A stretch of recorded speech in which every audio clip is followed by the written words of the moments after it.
इतिहास गवाह है कि सबसे बड़ा युद्ध सिर्फ तलवारों से नहीं लड़ा गया था। कुछ युद्ध मन में पलते हैं और चालों से जीते जाते हैं। आज हम महाभारत के सबसे रहस्यमयी और चालाक पात्र की कहानी बताएंगे, शकुनी। इतिहास उसे एक खलनायक मानता है, लेकिन क्या आप जानते हैं कि उसकी नफरत की जड़ें बहुत गहरी थी। ये सिर्फ एक मामूली द्वेष नहीं था, बल्कि एक भयानक श्राप, एक टूटा हुआ वादा और एक मरे हुए परिवार का प्रतिशोध था। यह कहानी सिर्फ पासों की नहीं है, यह है शकुनी की आत्मा की आग, जिसने कौरवों को उन्हीं के हाथों खत्म करवा दिया।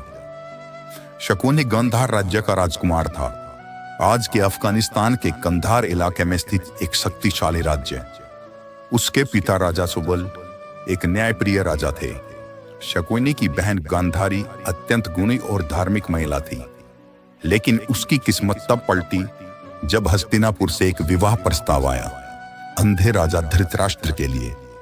गांधारी को इस विवाह के लिए मजबूर किया गया, परंतु एक भेद छुपा था। गांधारी पहले से ही एक यक्ष से विवाह कर चुकी थी, एक अलौकिक प्राणी से। जब उसने वो विवाह तोड़ा, यक्ष ने उसे और उसके कुल को श्राप दिया, तुम्हारी कोख से उत्पन्न संतान विनाश लाएगी। यह श्राप ही महाभारत का बीज बना। कुछ लोक कथाओं के अनुसार धृतराष्ट्र को शक हुआ कि गांधारी अभी भी यक्ष की पूजा करती है। तब उन्होंने गांधार राज्य पर हमला कर दिया और गांधारी के पिता राजा सुबल और माता सुधर्मा शकुनी समेत उसके सभी पुत्रों को जेल में बंद कर दिया। जेल में सभी के साथ बुरा बर्ताव किया।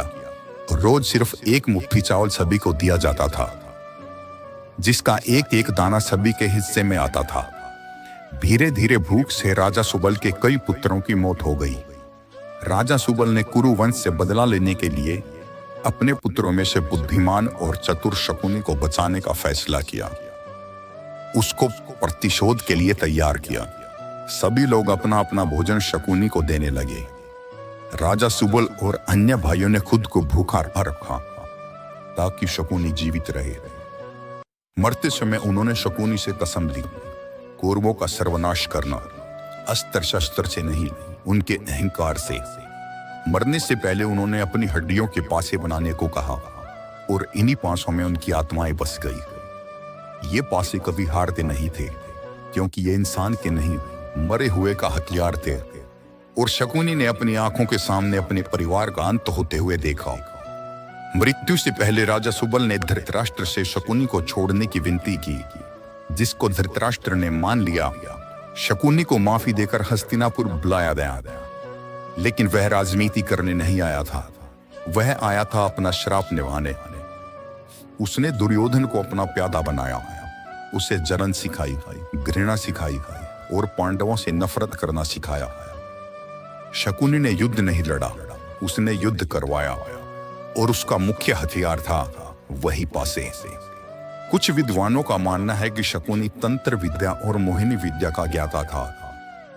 उसकी आंखें सम्मोहन करती थी, उसकी बातें मन बदल देती थी और उसके पासे किस्मत बदल देते थे। फिर आया वो दिन, जुए का खेल। शकुनी ने युधिष्ठिर को चुनौती दी।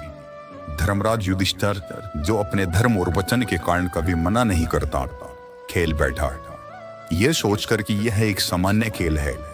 पर वह नहीं जानता था कि वह खेल नहीं, शकुनी के श्राप की पटकथा है। युधिष्ठिर ने सब कुछ हार दिया, राज्य, भाई, खुद को और अंत में द्रौपदी को भी। जब द्रौपदी को सभा में घसीटा गया और पूरा हस्तिनापुर चुप था, तभी शकुनी का खेल पूर्ण हुआ। उसने कौरवों की बर्बादी की नींव रख दी थी और हाथ तक नहीं उठाया। महाभारत का युद्ध शुरू हुआ। शकुनी युद्ध के मैदान में बहुत कम दिखा। वह जानता था उसने युद्ध पहले ही जीत लिया है, लेकिन 18वें दिन सहदेव ने वचन निभाया। उसने कहा था, मैं शकुनी को मारूंगा। दोनों में द्वंद्व युद्ध हुआ और अंततः शकुनी मारा गया। पर मरते समय वह मुस्कुराया, क्योंकि कौरवों की लाशें दिख चुकी थी। धृतराष्ट्र का वंश समाप्त हो चुका था, गांधार का बदला पूरा हो चुका था और शकुनी ने सिर्फ पास ही फेंके थे।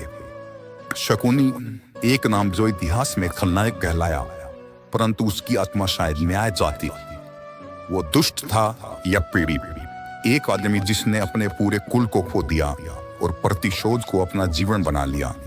तो आप ही बताइए, क्या शकुनी खलनायक था या एक श्रापित योद्धा?